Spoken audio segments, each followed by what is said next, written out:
All I need is dry ice, isn't it? Welcome to the 2016 Annual Pensions Conference and Exhibition of the Pensions and Lifetime Savings Association.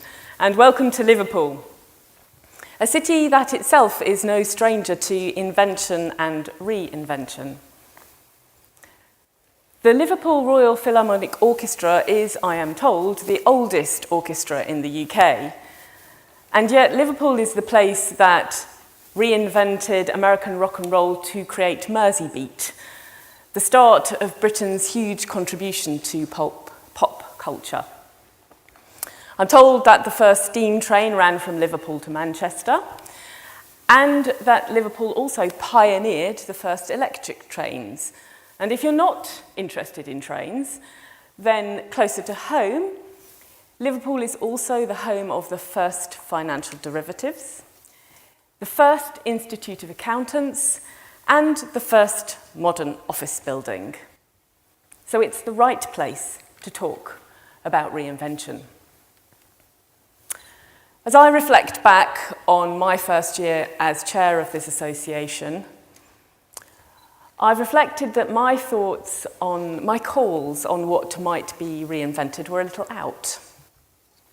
I spent a huge amount of energy fighting the reinvention of the pensions tax regime, which I was absolutely certain would happen, and then didn't.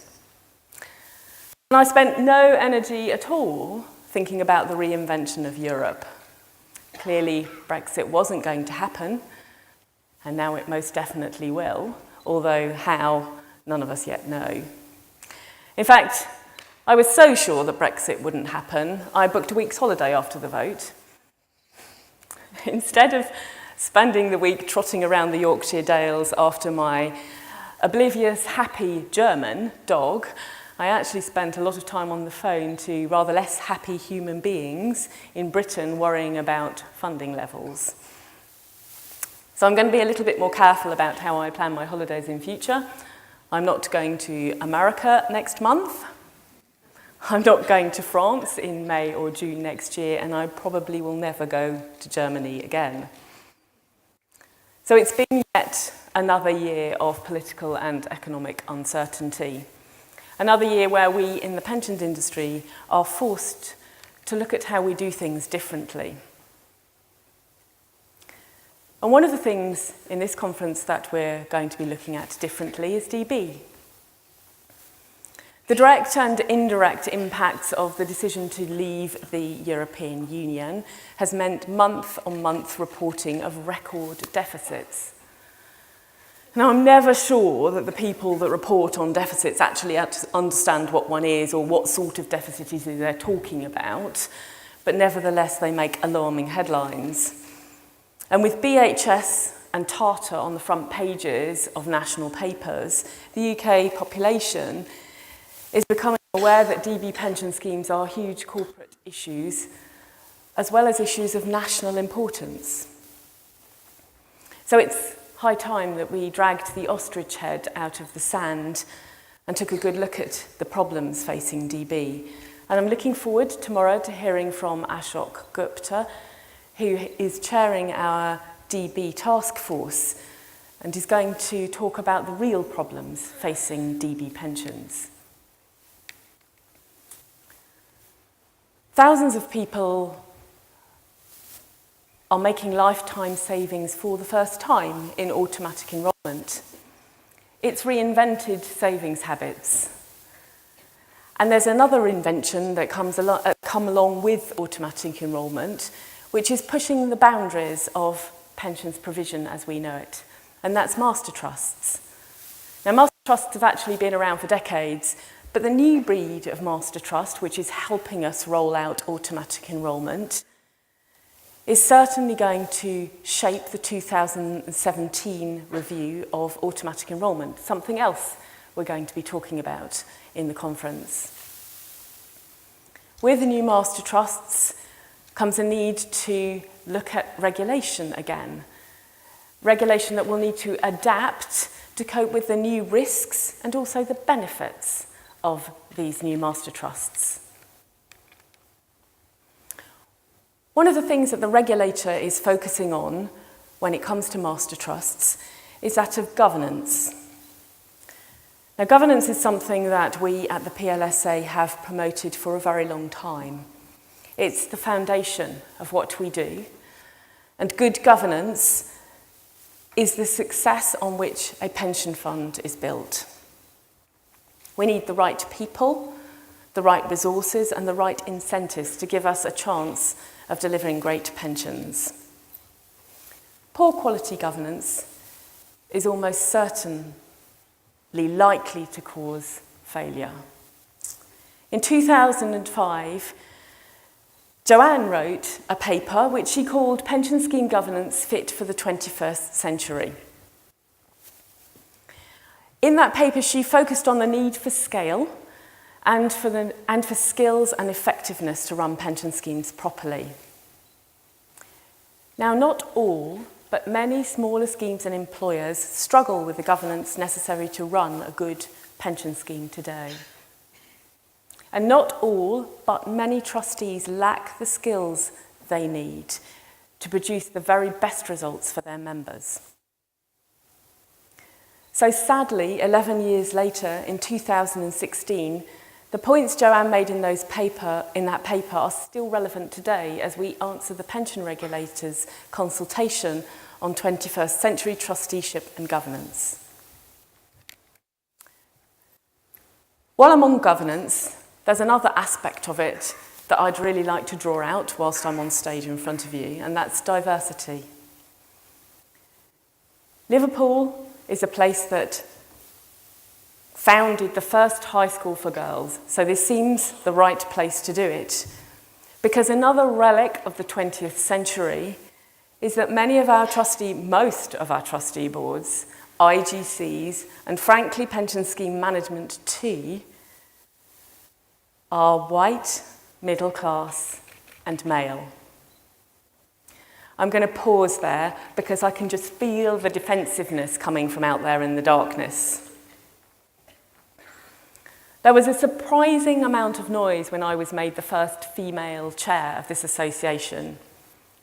For goodness sake, it was 2015. What was the noise about? So I spent some time immersing myself in diversity, what it means, how you achieve it, and what it delivers.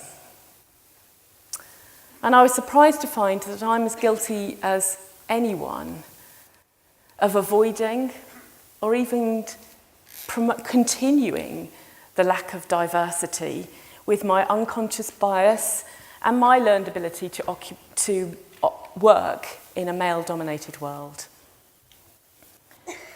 There are lots of excuses for not doing anything about diversity, but there are tomes of literature explaining why diversity makes for better business decisions. Surely that's got to apply to pensions too. And that's why we're going to dedicate our 2017 investment conference to diversity on all levels. And I'm calling on you to go and do some homework before then. At the very least, read Andy Haldane's speech on sneetches. So many of you will think that you already embrace diversity. But like me, maybe if you look hard in the mirror, you'll be surprised. Now, it's all very well me standing up here banging on about diversity in the wider world, but we at the PLSA need to look at ourselves as well. We need to do better too. Last year, we reinvented the association. We gave it a new brand, a new name, and a new purpose, responding to the changes to pensions and lifetime savings. But in an industry that changes as quickly as ours does, we need to be able to reinvent ourselves quickly too. Now, I've already spoken about master trusts. Master trusts are a new type of member for the organisation and increasingly have their own individual needs. For now, we've created a master trust committee, and I'm really pleased that some of the leaders of the biggest master trusts in the country have joined that committee to lend their gravitas and experience to make sure that we tackle the really big issues. But we also need to properly represent the rest of our membership. I don't just mean in the programs that we run or that we make, or even just the policy. I mean the fabric of the association itself. And that's why I'm announcing a comprehensive review of governance in the PLSA. We need to make sure that we have the right structure, the right people, and the right selection processes to deliver the right people to run our membership organisation. And if we haven't, then we'll reinvent them. We're going to be looking at whether the council structure is the right structure, whether our constitution is modern enough to give us the flexibility that we need, and whether the current system of elections brings the best people into the organisation to represent you, the membership.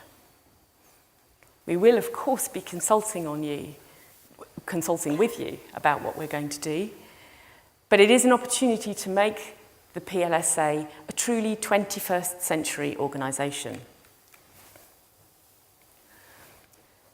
And on that note, let's confront the need to reinvent what we do. 16 million DB savers, 6.5 million automatically enrolled savers, and millions more people expect us in this room to be experts. They expect us to help them achieve better incomes in retirement. And if we're going to do that, we need to push ourselves all the time to do better. And in this conference, we have some fantastic speakers to help us do that. And I'm really looking forward to working with you over the next few days. Thank you very much.